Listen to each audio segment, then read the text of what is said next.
What's up, everybody? This is Mike Singer from blueandgold.com, joined as always by senior editor Lou Somogyi. We're recording this on Thursday, February 11th, 2021. And Lou, I'm based in Atlanta covering Notre Dame football recruiting and, running our YouTube page. And yesterday, it was 70 degrees in Atlanta. And then we're supposed to have a week straight of rain, but 70 degrees. What were you guys looking at in South Bend this week? Mike, I have a scab wound right here, and if you want to put any extra salt into that, you're welcome to, because Lord knows there's enough salt on the roads out here. We're looking to get a high of, if we can get to 20, that'd be fantastic, because we're pretty much in single digits, and then you have the wind chill that gets it below zero as well. Yeah, well, yeah, Typical northern that's something. Indiana. Typical northern Indiana. So In we got a pretty February. loaded show in the off season here, but still plenty to talk about in the world of Notre Dame athletics. Before we really dive into the show here, a couple housekeeping items, as always, guys. Whether you're watching on YouTube or listening on your podcast channels, please subscribe to us wherever. Again, you're taking this in, and you can subscribe to blueandgold.com for 2 months free. Use promo code Irish60 if you like what we're doing on our YouTube page and you like the interaction with us on some of the live shows and in the YouTube comments. That's every day over at blueandgold.com. So use that promo code Irish60. That's IRISH60. Also, again, if you're on YouTube, please hit the thumbs up button. Leave us a comment on the video with what you think about the content here and some an article that we will discuss today appeared in our recruiting magazine that we just published. So there's two issues of Blue and Gold Illustrated that you absolutely have to get. I think all of them are great, but the two that you absolutely have to get are the recruiting magazine, which we just sent to press on Tuesday, and our subscribers got that digital copy. But if you're not a subscriber to Blue and Gold Illustrated, this is the magazine, not to be confused with the website blueandgold.com. You can go to bluegoldonline.com, and we'll leave the link to that in the comment box of this video if you want to pick up the copy of that. And the other issue that you definitely have to get is the football preview magazine, which I'm sure you're starting to think about, Lou.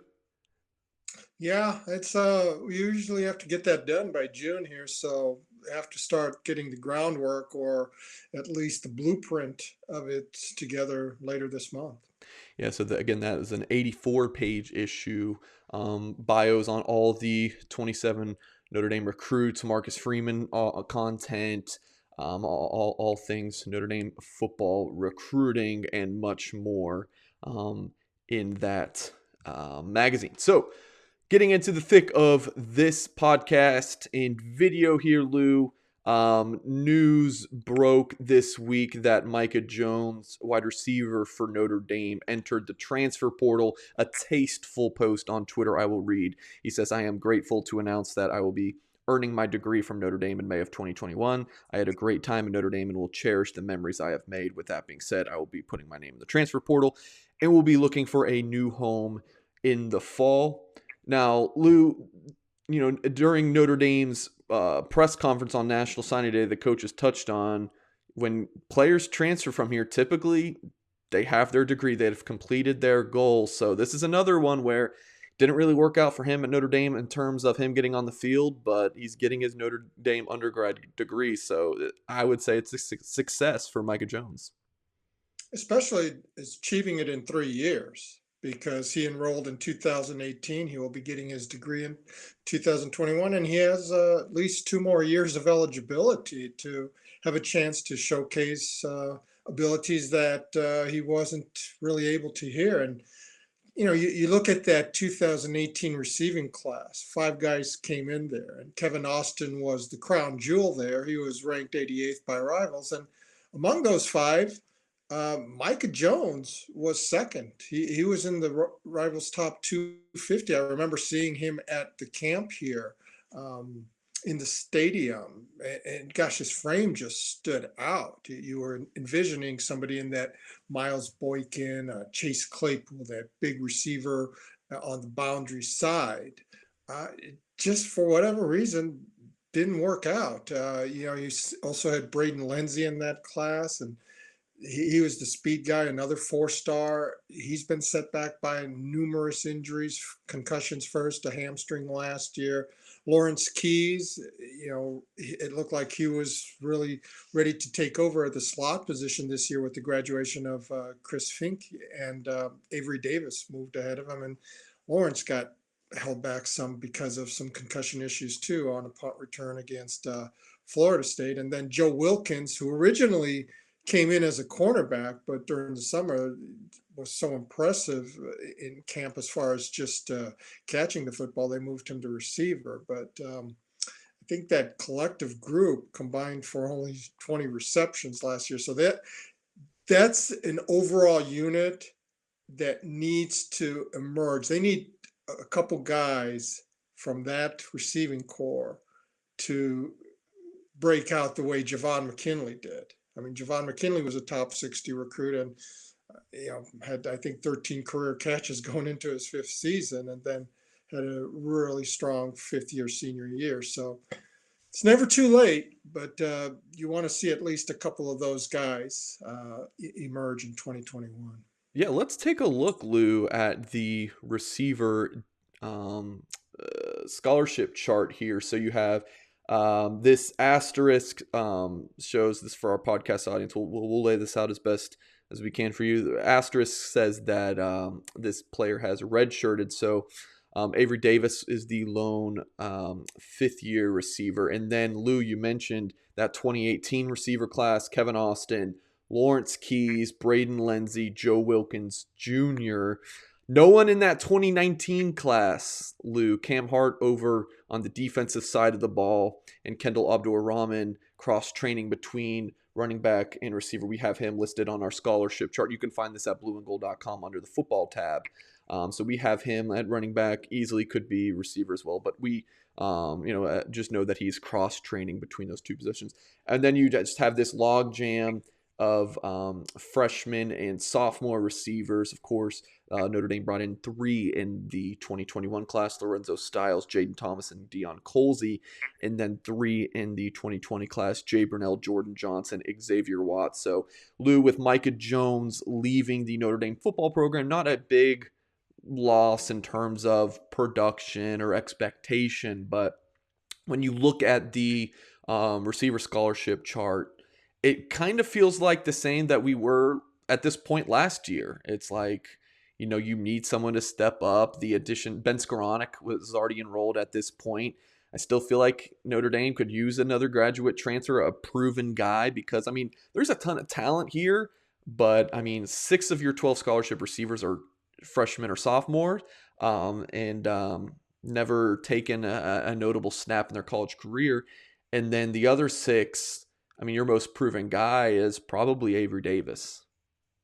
Yeah, he has 24 catches last year, but Mike, I would be a little bit taken aback, maybe even disappointed. I don't know. The coaches know far better than I do. They have to take another graduates transfer the way they did with Ben Skoranek last year. That would just strike me as really disappointing as far as the development and progress of the overall group, because now you have a 5-star with Jordan Johnson. You have Xavier Watts, who a lot of people thought was really underrated coming out of high school. You're hoping, first and foremost, that Austin, Lenzy, and Keys can stay healthy. We've been waiting for Joe Wilkins. Now, again, the coaches know far better than we would, but I would really take that as a red flag if they have to go to the transfer portal again for wide receiver to fill out this core rather than develop what is already there.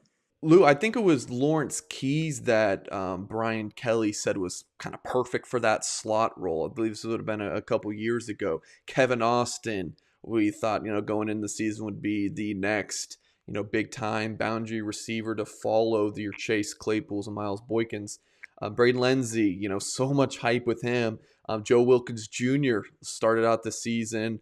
In that Duke game, if I recall correctly, I believe at about 4 catches, 43 yards, and kind of thought, well, he might be the guy who emerges. And then, Jordan Johnson. Everyone had high expectations for the Rivals 5-star. Hopefully he sees the field. So it's just like when you look at this, Lou, there's just talent.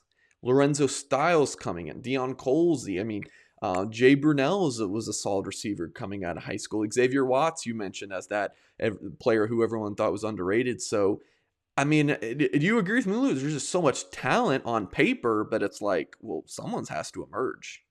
Yeah, and that's why it would be a little bit, to me, taken aback if they had to go to the transfer portal again. Uh, whether it's before the spring or after. It would especially be alarming if they do it afterwards, because that tells the coaches that, boy, no one emerged enough to where we have that trust in that receiving core. And you still have to do it on the field. For all we've talked about with Kevin Austin, he's going into his senior year with 5 career catches. He was suspended all of 2019, and then he had the foot problems and ultimate surgery there, first in August, and then again in early October. So somewhere in that group, though, my gosh, you got to get 2, 3 guys out of there, because if you're not, it just would strike me as something's wrong here. Let's move along, Lou. Another news item recently here. Schedule update. I mean, this is probably the biggest news I've seen in quite some time, Lou. We got breaking news that Notre Dame will be playing Florida in 2031 and 2032. So the Irish will host the Florida Gators in 2031, and Notre Dame will play at Florida the following year. So Lou, break that game down for me. What are you expecting? I mean, I think we have a good grasp of who Notre Dame's quarterback is going to be in 10 and a half years. So who are you expecting to come out on top? Yeah, I gotta ask Brian Kelly about that game too. Sometime here, we did that when I think it was the Texas A&M game or whatever, or Ohio State, about 7 years I ago, believe it was because Ohio they're State. coming up on the schedule. And he just made the comment, "Boy, that's going to be great for college football, and I'll be looking forward to watching it on the beach with a drink in my hand and my tie or whatever." And I think it would be safe to say by that time he will be watching it. And Mike, if I'm covering that game, then shoot my own rear end here too. But yeah, it's when you look forward to that much, it's very unusual in that Florida does not schedule out of conference games. But Notre Dame and Jack Swarbrick have been able to. They convinced Georgia to come up here, and Georgia had hardly ever gone north. I think the previous one was to Michigan in 1964. They've got Alabama on the schedule, I believe, for 28 and 29.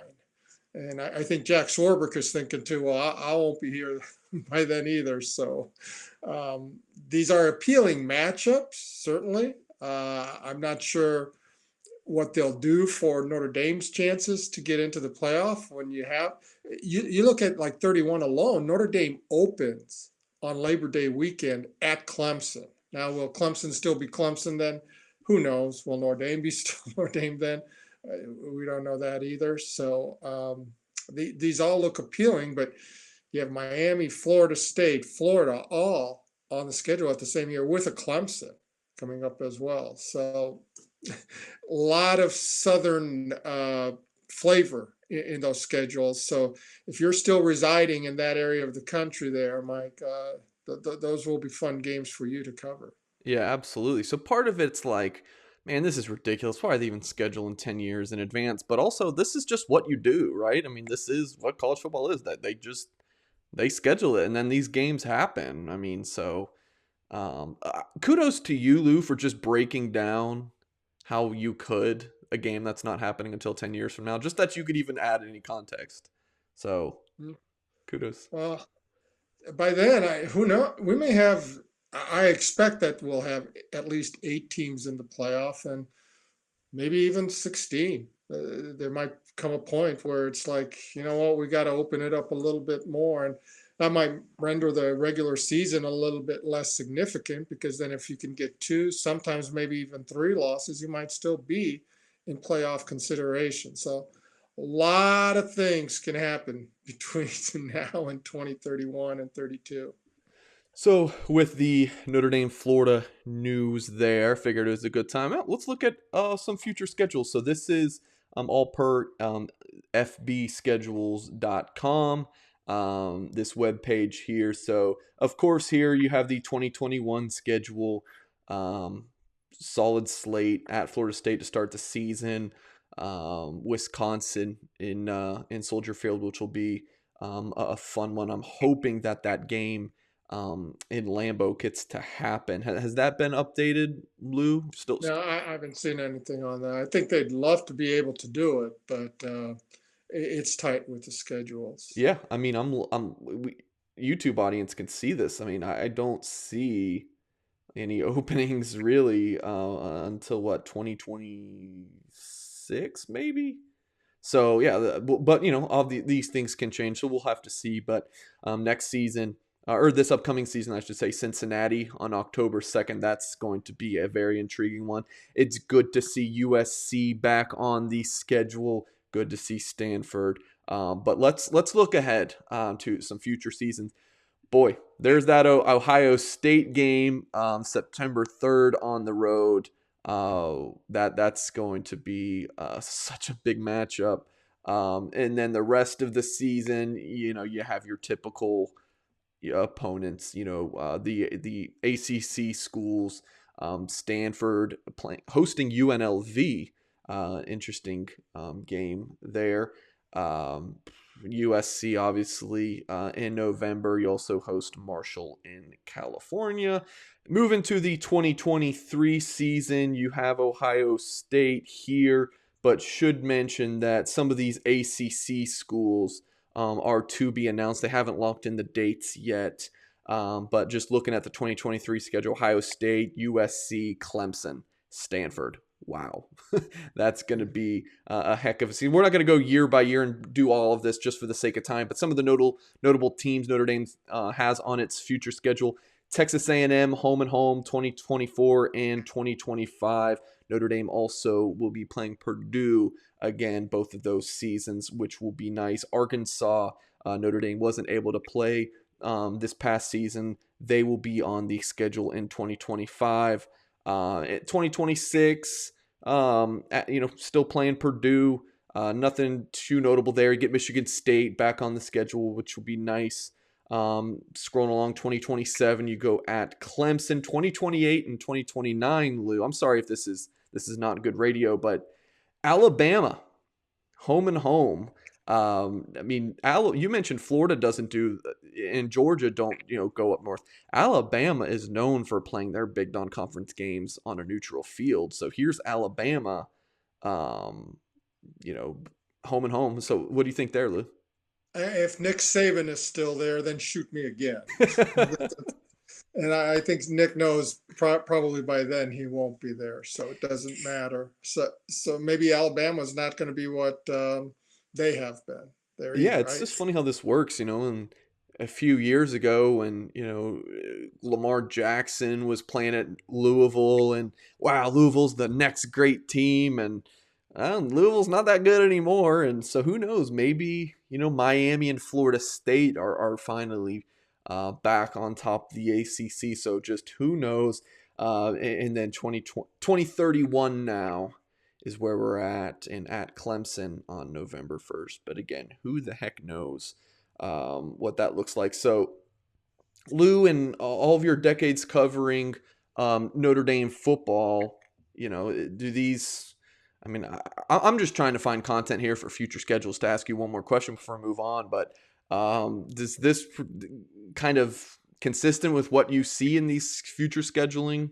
Or is there anything that's different that you've noticed? Well, what they've really wanted to try to do is get the SEC representation on there. And it started with Georgia in 2017 and 2019. They want each of the Power Five conferences represented there. they've got the Big Ten very well covered through the years. They have Ohio State on there. They've had Michigan in the past. They have Wisconsin. They have Purdue with, in fact, Purdue will be on four straight from 25 through 28. I think Michigan State might be on in 26, 27 as well. Big Ten is covered there. Pac-12 is always covered with USC and Stanford. ACC, obviously, that's where Notre Dame is a part-time member. So the SEC is the one conference because they've even had Oklahoma and Texas home and homes series with Brian Kelly at the helm. But the SEC was the missing link there.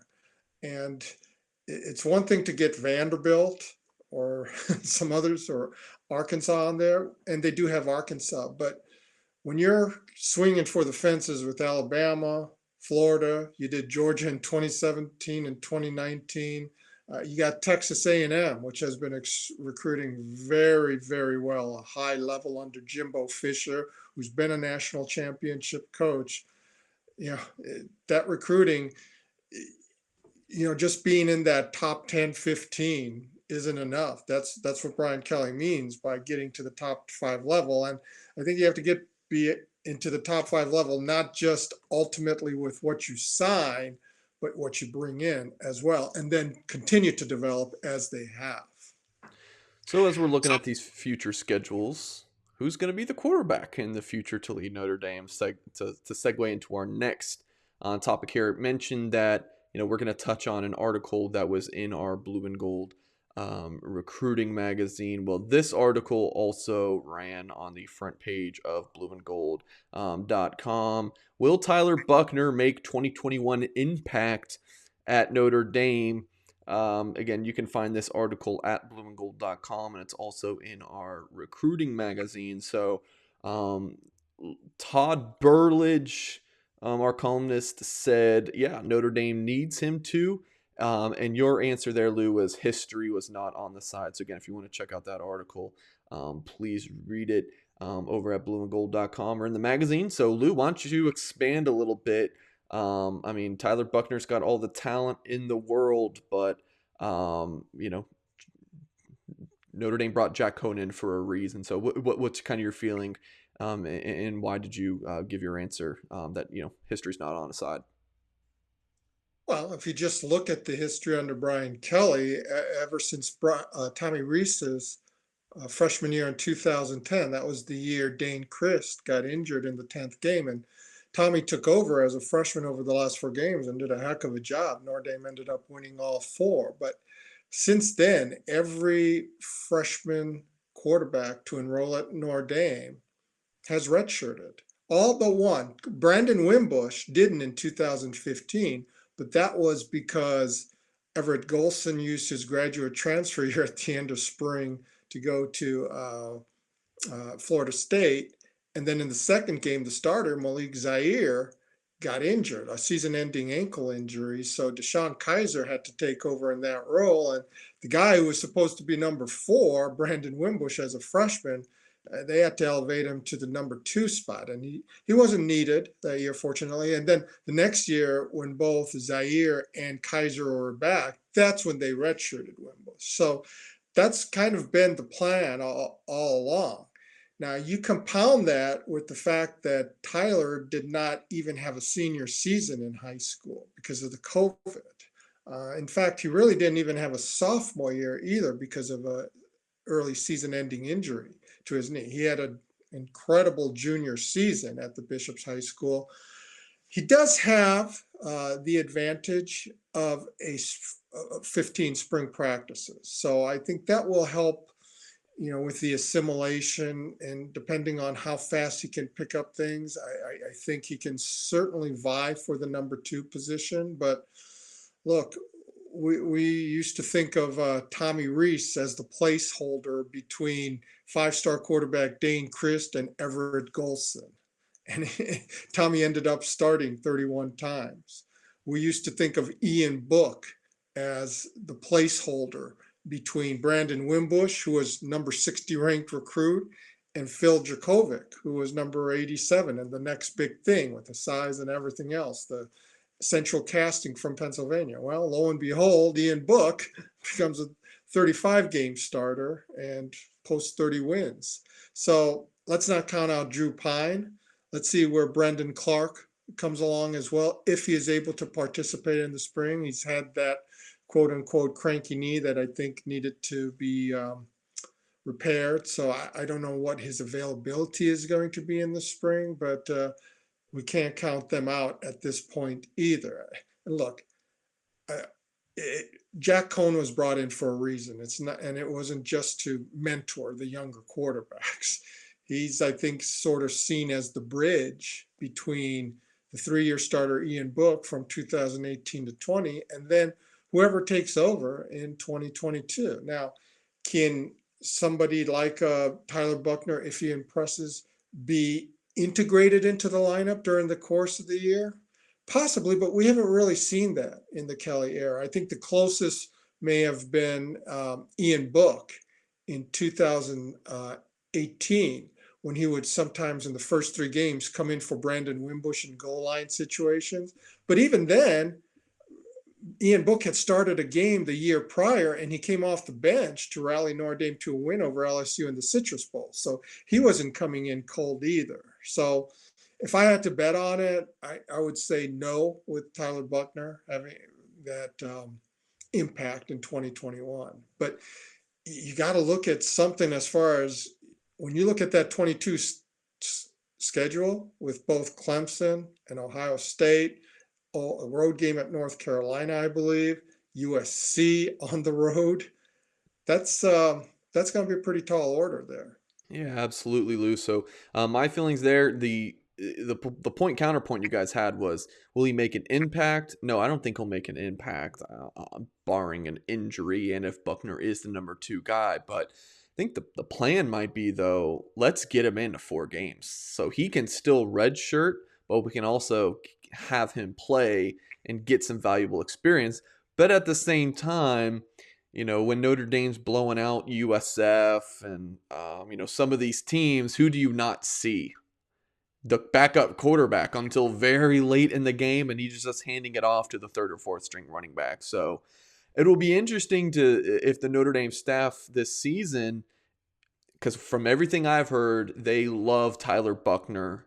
And I think that they are going to use this season to help mold him to maybe be the 2022 starter. I don't know. We'll see. But like I said, Notre Dame loves Tyler Buchner.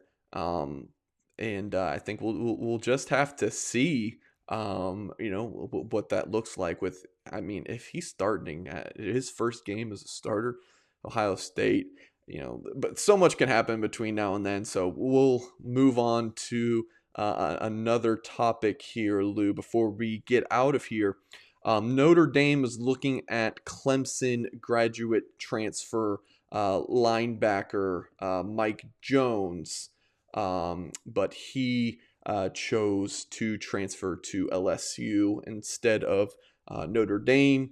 Don't know the particulars of, did Notre Dame end up cooling on him or whatever. I don't have the particulars on that, but all I know is that Notre Dame was very much looking at Mike Jones Jr.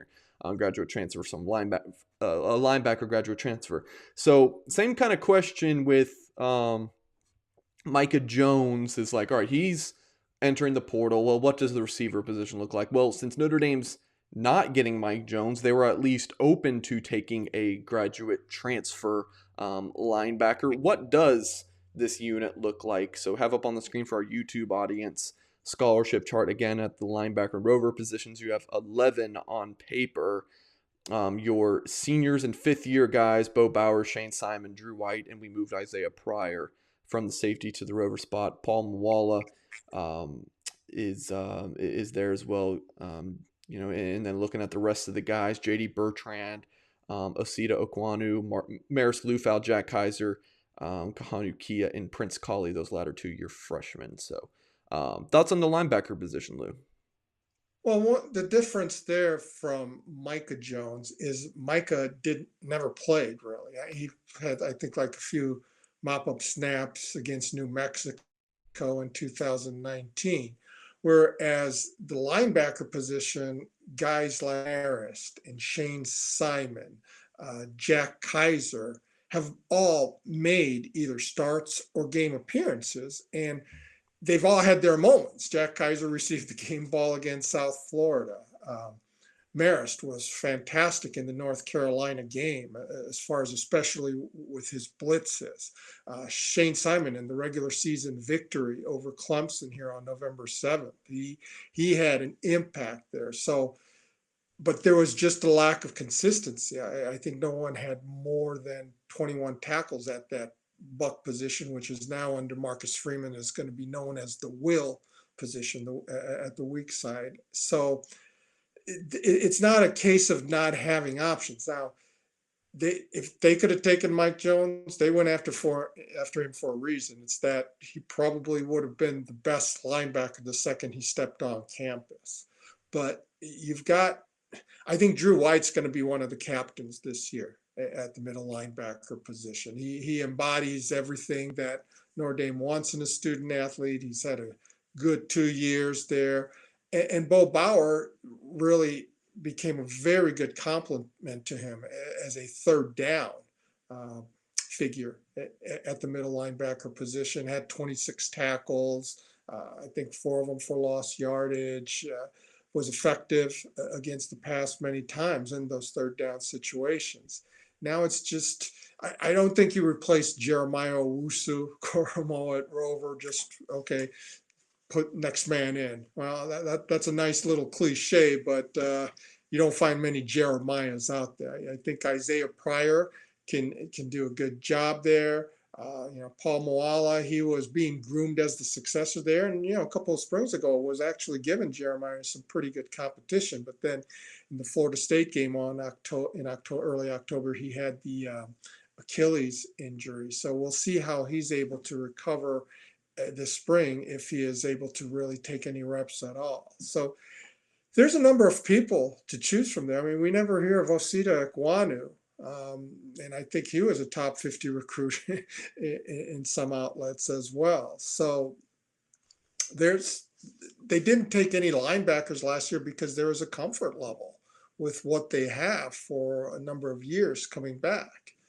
It's just got to be molded and developed there now under Marcus Freeman, the same way that they were under Clark Lee. I think physically Prince Colley could be ready for some kind of role at Notre Dame this upcoming season. Not sure if that's a um, you know plug and play at linebacker, but I think special teams something Prince Colley will be very good and hard to keep off the field. Well, that's going to do it for this episode of the Irish Huddle. Again, please like the video on YouTube, subscribe to us on podcast or YouTube, and go to blueandgold.com and use that promo code Irish60 to get all of your Notre Dame football, basketball, and recruiting content. We will catch you guys next time with another episode of the Irish Huddle. Have a great weekend and take care.